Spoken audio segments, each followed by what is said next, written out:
Hey everyone, how you doing today? It's me, David, coming to you from the Beatles Corner. We are actually not specifically doing a collecting Beatles video, but more of a record collecting type of video. And sometime back, I did a video here on the channel about, what to look for when you're buying records, especially online, what to look for, what to ask for, and that holds true for in person. But I want to talk a little bit about supporting your local record store. Now, growing up in the 70s and into the 80s, I could go into a department store like you can today. Today you can go to Walmart, Target, Barnes and Noble, maybe a couple other places, and buy a brand new sealed record, something that's digitally remastered. It's on 180 gram vinyl.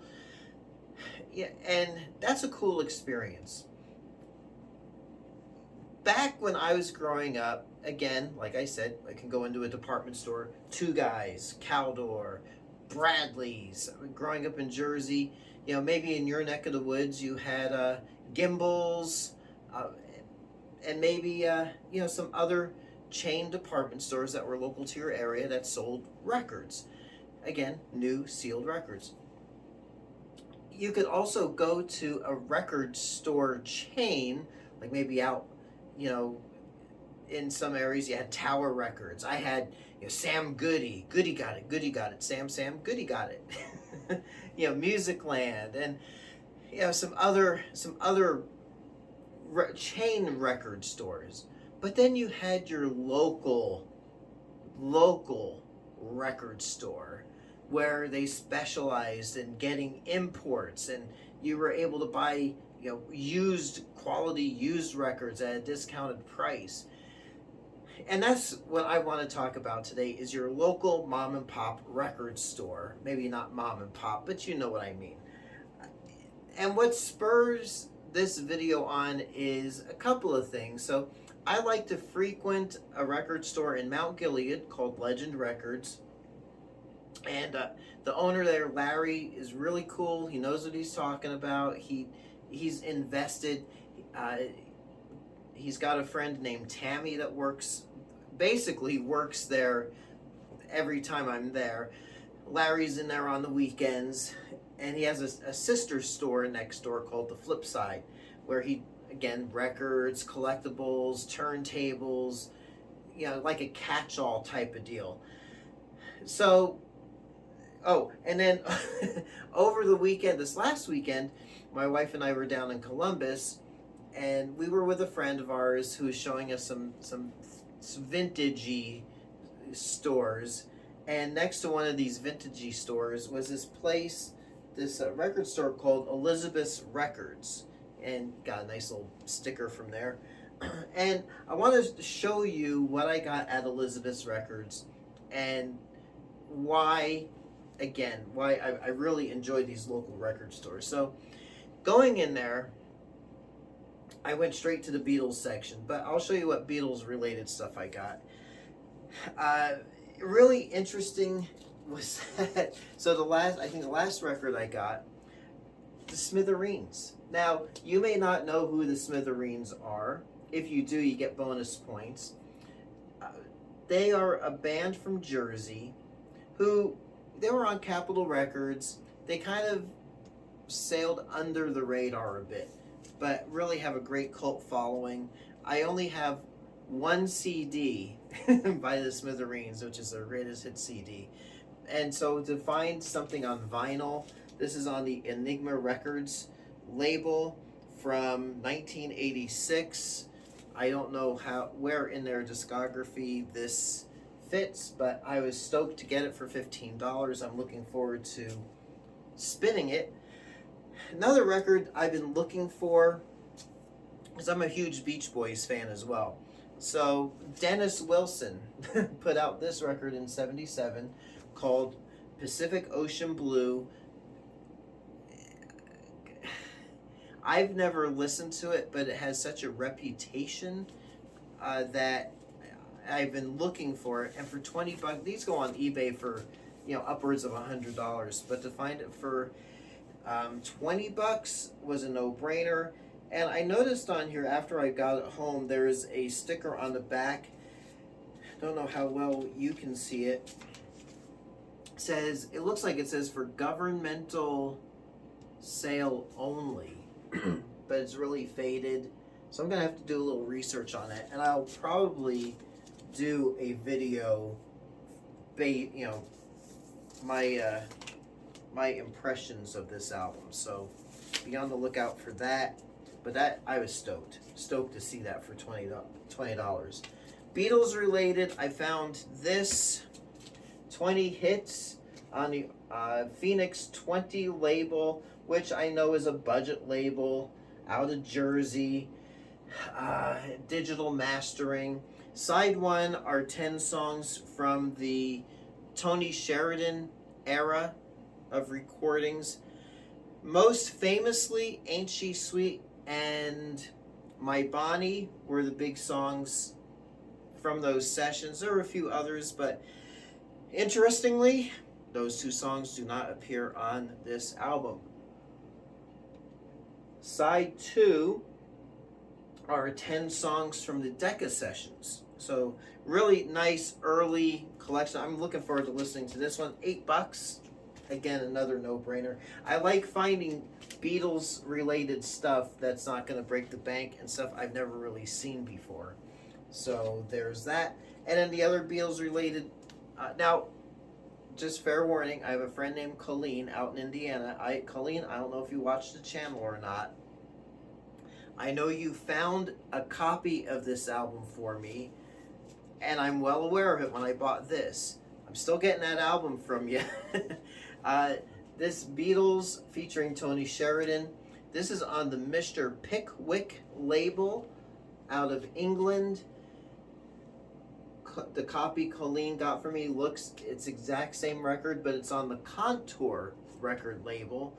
So I am looking so forward to getting that copy she has for me so I can compare the sound quality between the different versions of this record that I have. I have it on Polydor. I also have a CD version.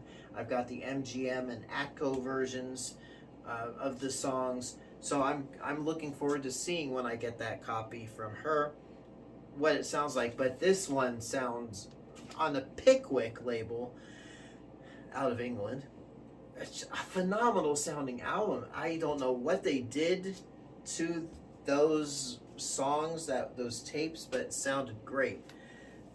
Now, that's what I got at Elizabeth's Records. I want to highlight a couple of records I got from Legend, which were, for me, they were just, must-haves, holy grail kind of records I really wanted, but couldn't really afford.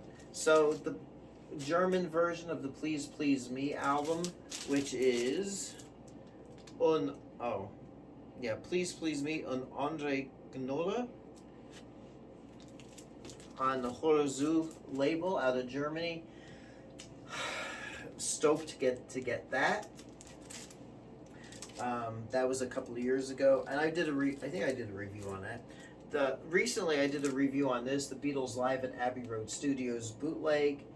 Never knew it existed, would never have looked for it online, but I saw it at Legend Records, Mount Gilead. If you are, he hasn't paid me for any of this promotion, but if you ever are in the Mount Gilead area, pay him a visit. Really cool. And then the Alpha Omega collection, another thing I saw it years ago at a record store. I was kicking myself ever since. So some of the gems I've been able to pick up in person. Now, a couple of things that I do want to mention is when you go to a record store and you find something you're looking for, you are actually able to take the record out of the sleeve and inspect the vinyl. A lot of places as well that I've noticed, Legend does this, Elizabeth's Records was doing this, they clean these records, they listen to these records. So they will note on the sticker, the price sticker, what the condition is, what they've heard. I know whenever I go to Legend Records, Tammy's in there listening to records. She will offer to play for me a record I'm interested in buying to make sure that I will be happy with it. A lot of times I don't have the time for that, but the offer is always there. Also, these folks are invested in their stores. I know I still have records up on my eBay. I shut down my dedicated Jersey Boy Music account, but on my other account I do. And I have to tell you, the time it takes for me to sit and listen to every record that I list is not only time consuming, but I need to give it my full attention. So when these folks are listening to records and taking care of customers and doing other stuff at the same time, takes a lot of dedication and concentration to make sure they're selling you a quality product. The other thing is, in this day and age of, you know, your American Pickers, your Antiques Roadshow, your Baggage Battles, I don't even think that's on anymore, but the reruns are, your Storage Wars, and, you know, all these collectibles shows, just because you watch it doesn't make you the expert, and you can go into these stores and carry your weight around and try to get try to negotiate a good deal on something. Most everything I see and I pay for at these record stores are very fair prices to begin with. If you got a good relationship with the folks that run these stores, maybe they'll do you a favor and cut you a little bit of a deal, but they're not obligated to. So besides all that, just show appreciation for these folks who are running these stores. Enjoy the atmosphere, enjoy where you're at, just enjoy it. And if you see anything that you're looking for, they'll take care of you. But don't be an idiot, all right? Or else you might get blacklisted from one of these stores if you're not careful. So anyway, that's what I wanted to talk about today. So in a nutshell, local record stores, cool places, excellent atmosphere, great people, and they are a great resource for you being able to go in, and as opposed to looking for something on eBay and waiting a week or two for it to arrive in the mail, you can get it right then and there. You can inspect what you're getting, and that day you can plop it on the turntable and listen to it for yourself and enjoy it. So there you go. A little rant, a little public service announcement, whatever you want to look at it for. So just, again, support your local record store, and I think you'll be happy that you did. So until next time, it's me, David, coming to you from the Beatles Corner. Not only are we collecting Beatles 101, today we're collecting Records 101. So I'll catch you on the flip side. Thank you so much for watching.